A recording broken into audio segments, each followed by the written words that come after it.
नई जिंदगी परिसरातील शोभादेवी नगरात बेपत्ता तरुणाचा मृतदेह आढळला।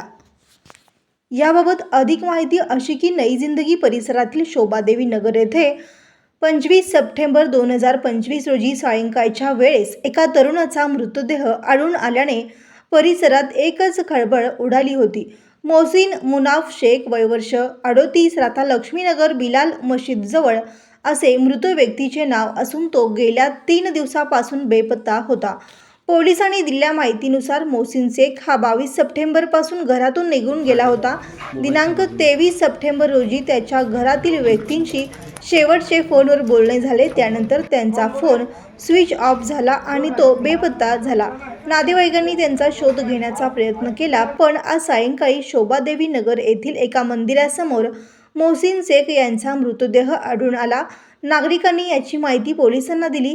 माहिती मिळताच MIDC पोलीस ठाण्याचे अधिकारी तातडीने घटनास्थळी दाखल झाले। नातेवाईकांनी घटनास्थळी येऊन मृतदेहाची ओळख पटली। पोलिसांनी शव ताब्यात घेत पोस्टमॉर्टमसाठी सिव्हिल हॉस्पिटल येथे पाठवले असून पुढील तपास MIDC पोलीस ठाण्याचे वरिष्ठ अधिकारी करीत आहेत।